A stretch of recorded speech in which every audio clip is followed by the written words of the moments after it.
হেয়াগো bowler কর্পোরেশনের বেত্তা launch গাড়ে নাকি ইলিশ মাছের টক দিয়া ফুসকার আবিষ্কার হয়েছে, যেটা খাওয়ানোর লগা পোলা মায়া বেড়া মাথারে বিয়াই তা বিয়েতে ব্যাগ ছুটটা যায়। এমনকি সারটাই নাছে ইলিশ মাছের টকের মধ্যে, যে এত দূরের তো না এটা খাওয়ানি লাগবো। তোরে কইলাম যে তুই যাবি ওটা তেঁতুলে এনে দিতে, আবার মেঘনা নদী কথা বলে কথা শুনিস না। এই মামা, আমাকে দুটা ফুচকা দাও আর সাথে ইলিশ মাছের টক দেন, যাতে মনে করে দেবে তেন নদীর ফিল্টার নিতে মিলা পারি। তুই এটা কি কইলি? ইলিশ মাছের টক দিয়ে দিত মানে? ইলিশ মাছের টক মানে আরে বেটা, হ্যাঁ ইলিশ মাছের টক। তেঁতুলের টকই ভাই না, আইসি ইলিশ মাছের টকের লেগে। ইলিশ মাছের টক আইলো কইতে? তোর মাথা ঠিক আছে? এবার তুই কি পাগল? তুই হুনুস না যে ইলিশ মাছের টক আছে? তুই কি আমার লগে মজা লস? ইলিশ মাছের টক আইবো কইতে? তুই কি দুদিন পর পর নতুন হাদিস বাইর করস? তুই আমার কাছে হাদিস বের করস, তোকে বাড়ি কই কসাই? আমার বাড়ি বলা বলা কোন জায়গায়? সরপেশন সার্ভিসন কোন জায়গায়? সামরাজ। সামনাদের মানুষ কি আরে ইলিশ মাছ ধরে। তো এই জায়গার মানুষ যদি ইলিশ মাছ ধরে, তাহলে এই জায়গায় কি ইলিশ মাছের টক হইতে পারে না? এর লেগে তুই বিয়া করতেছ না, সে উড়ে রয়েছে। আমার লগে টিটকারি করস।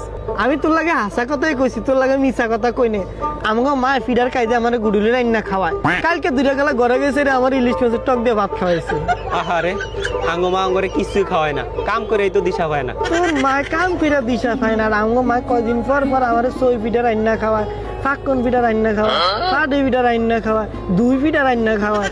কি যে একটা ফেনা বেটা শুরু করলো ওরা। তাইলে ঠিক আছে, ইলিশ মাছের টক দিয়া ফুচকা খাওয়া, বিলটা তাইলে আমিই দেই।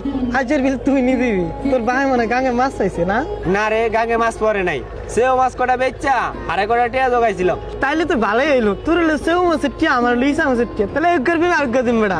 কি এত ফেটে ফেটে করেন কা? এত জোরে চিল্লান লাগে?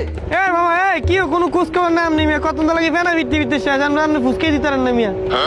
এক বিয়াল শেষ। এই মামা হয়েছে ধীরজ, কোনো কাস্টমার মাস্টমার নাই। আরে মেয়ে তেঁতুলের টকই ভাই না, আপনি আইসি ইলিশ মাছের টকের লেগে। এই জায়গা নাই, যান আইসি এনে জমি ধরে দেওয়ার লেগে। আপনি যেই কথা কইছেন, আমরা দোয়া নাই তো আমরা ফুসকো খাইতাম না মিয়া। নদীতে গোটা মাছ পেয়েছেন, গরমটা থাকতে পারেন না, আইসি এনে কিচ্ছা কারণ লেগে। ইলিশ মাছ চাইলে তারপর দেখা যাবে।